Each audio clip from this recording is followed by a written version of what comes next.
కెమెరాలు లేవు.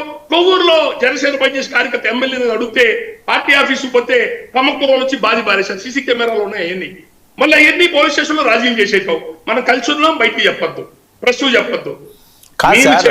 నిజమా కాదని చూసుకోండి. నేను చెప్పే 100% ఇవన్నీ మా దగ్గరికి వస్తున్న సమస్యలు. దయచేసి దృష్టి పెట్టండి. మీ కార్యకర్తల్ని కాపాడుకోండి, మీ పార్టీ కాపాడుకోండి. నేను కులపరంగా ఉండేవాళ్ళం అండి. మా దగ్గర నుంచి మీ దగ్గర నుంచి మాకేం వస్తాయి? నేను 2 ఏళ్లలో ఎప్పుడు మీ ఆఫీస్ ఎప్పుడు రాలేదండి. కాప్ కార్పొరేషన్ డబ్బులు లేవు, వేరే వాడికి డబ్బులు నిధులు లేవు. 1000 కోట్లు ఇవ్వాలా సంవత్సరానికి? 1000 కోట్లు ఇవ్వాలా? కనీసం 10 కోట్లు ఇచ్చారా? ఇంతవరకు మేము అడిగామా? మేమంటుంది ఈ 2 సంవత్సరాల్లో మొన్న నేను ప్రెస్ మీట్లకు వెళ్తాను తప్ప ఈ 2 ఏళ్లలో వర్మ గారు మిమ్మల్ని అడుగుతున్నా, మీరు మీడియాలో ఉన్నారు. ఈ 2 ఏళ్లలో నన్ను ఎక్కడైనా టీవీలో మీరు చూసారా? నన్ను చూసారా మీరు టీవీలో? ఈ మధ్యకాలంలో అసలు లేరు. పాల్గొన్నానా? లేదు రామగారు, మేము కూడా వినండి మేము కూడా కొన్ని డిబేట్లకు పిలిచిన వినండి రామగారు అదే చెప్తాను. ఒక్క నిమిషం సార్. పవన్ కళ్యాణ్ గారు మన కులాన్ని పట్టించుకోవట్లేదని ఇప్పుడు మీకు ప్రెస్ మీట్లు పెట్టామా? మీకు ఎవరు వాయిస్లు ఇచ్చామా? ఆయన కడప వచ్చామా? చంద్రబాబు నాయుడు దగ్గరికి వెళ్ళామా? 1000 కోట్లు రావాలి కాప్ కార్పొరేషన్ కి అడిగామా? 20% పైన జనాభా, 20% ట్యాక్స్ పేయర్స్. మేము ట్యాక్స్ పేయర్స్ అండి. మా హక్కులు మాకు ఇవ్వకుండా అయినా రాలేదు. నేను చెప్తుంది మేము మీ గడప తొక్కలా, మిమ్మల్ని మేమేం అడగట్లా. ఎవడు మిమ్మల్ని కులం పెడుతూ లాగుతున్నాడో మాకు అర్థం కావట్లా. నన్ను కులానికి అంటకట్టద్దు. ఎలక్షన్ ముందు ఎప్పుడు మాట్లాడినా కులం గురించి పెద్దన్న పాత్ర పోషించండి అన్ని మీరు మాట్లాడారు కదా, మేమేం కాదు కదా. మేము ఎక్కడ వాయిస్ ఇచ్చినా, ఏ ఊర్లోకి వెళ్ళి మాట్లాడినా వడుకు బలహీన వర్గాలకు ఒక ఆశాజ్యోతి వచ్చాడు ఓట్లు ఇవ్వమని చెప్పాం. బాగా గుర్తు పెట్టుకోండి. నేను డిబేట్ లో మాట్లాడినా, ఏ గ్రామాలకు వెళ్ళి మాట్లాడినా ఈ కాపు ఎస్సీ ఎస్టీ బీసీ మైనార్టీ పేద కులాలకు ఒక ప్రత్యేకమైన నాయకుడు వచ్చాడు. కాపాడుకోండి. నా డిబేట్ అన్ని చూసుకోండి, ఇవే ఉంటాయి. మీరు ఎలా కులపరంగా లాగుతాం ఆయన్ని? ఎందుకు అది కులపరంగా లాగుతున్నారని చెప్పి ఎట్లా పడతారు? ఎట్లా అంటే మా మీద అఘాయిత్యంగా పడుతున్నాడా?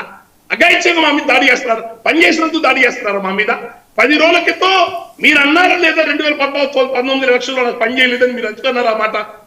అంటే మీ ఇష్టం వచ్చిన అంటే ఊరుకోమంటారా? కులపరంగా మీరు మమ్మల్ని ఎట్లా పడతారో మాట్లాడితే ఊరుకోమంటారా? ఆయన రాజమండ్రిలో ఏం మాట్లాడుతున్నాడంటే, నా దగ్గర కుర్రలు ఉన్నారు, సోషల్ మీడియా ఉంది, మా కుర్రలు దాడి చేశారంటే ఊర్లో పెట్టి పారిపోతారు అంటే ఎవరు రెచ్చగొడుతున్నారు? మా మీద దాడి చేసి నోరు మూయించినాక మమ్మల్ని. మీరు నిజాలు మాట్లాడుతుంటే దాడి చేసి నోరు మూయిస్తారు మమ్మల్ని. ఇన్నాళ్ళు మీకు పని చేసినందుకు మీరు మాకు ఇచ్చే గిఫ్ట్ ఇదే గిఫ్ట్. జాగ్రత్త, మీ చెత్త ఇప్పుతా బెదిరిస్తున్నాడంటే మీ సంగతి చూస్తా, మీకు చెత్త ఇప్పుతా. కాపు సంఘాలు ఉంది, నువ్వేం చెత్త ఇప్పుతావయ్యా? దాసరాము నిప్పటి నీ కోసం, నీకు ఏ అధికారం లేకపోతే నీతో పాటు పనిచేశా. నువ్వు చెత్త ఇప్పితే నువ్వు గూగుల్ ఓపెన్ చేయగానే, యూట్యూబ్ ఓపెన్ చేయగానే దాసరామని కొడితే పవన్ కళ్యాణ్ భుజాన్ని వేసుకుని ఎన్ని 100 ఊర్లు తిరిగాడో, ఎన్ని మీటింగ్ డిబేట్ లో మాట్లాడ కనపడతాయి. చూసుకోండి, అవి చూసుకోండి. నా చెత్త మీరే ఇప్పుతారు. నేను చెప్పుతుంది మీ పార్టీ ఇబ్బంది పడుతుంది. 15 ఏళ్ళు ముందు నమ్మని అన్నాడు, 15 ఏళ్ళు వాళ్ళతో పాటు ప్రయాణం అన్నాడు. ఆ మాట అంటం వలన కింద జనసేన కార్యకర్తలు బలహీనం అయిపోతున్నారు. టీడీపీ దృష్టిలో వీక్ అవుతున్నాము. 15 ఏళ్ళు పదం ఆయన వాడకూడదు, వ్యూహాత్మకంగా వెళ్ళాలా. బీజేపీ పార్టీ ఎక్కడన్నా నోరు తెరుస్తుందా? ఎక్కడన్నా ఒక మాట బీజేపీ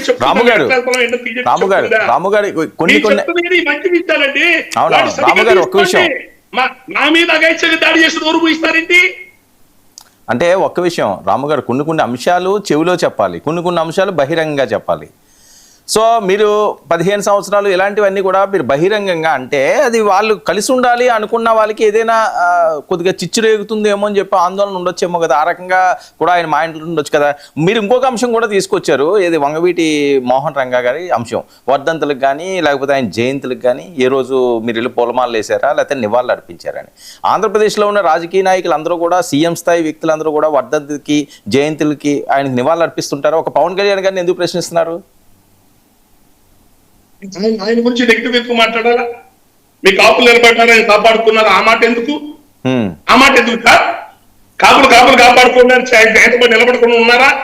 ఈ రోజుకి ఇన్ని 100 విగ్రహాలు 1000 విగ్రహాలు ఆయన పెడుతున్నారు సార్. ఎందుకు పెడుతున్నారు సార్? ఆ రోజు కూడా ఒక ప్రభుత్వం దాడి చేస్తే ఎవరేం చేయగలుగుతారు సార్? ఓ దీక్షలో కూర్చున్న మనిషి మీద మమ్మల్ని పెట్టగానే మాట అంటే ఎట్లా సార్? ఏం చేశారా? మిమ్మల్ని మీరు పర్సనల్ గా తీసుకుంటున్నారా? పవన్ కళ్యాణ్ గారు మాట్లాడింది దాసరి రాము కోసమా మొన్న మాట్లాడి? కాదు, కాదండి, ఆయన మాట్లాడింది ఓవరాల్ గా మా కమ్యూనిటీకి ఒక రకమైన ఇబ్బంది, అవమానకరంగా ఉంటుందండి. క్రిటిసైజ్ అంటారు దాన్ని. క్రిటిసైజ్ కిందకు వస్తుంది. మీకు పనిచేసి మీకు గట్టిగా మేమందరం కులం మొత్తం నిలబడి చాకరీ చేసి మీరు ఎందుకు మమ్మల్ని అలా కరెక్ట్గా ఏదో క్రిటిసైజ్ చేస్తూ మాట్లాడుతున్నారు? నేను అడుగుతుంది మిమ్మల్ని ఒకటే, మీరు దయచేసి మీ ఎప్పుడు మీ దగ్గర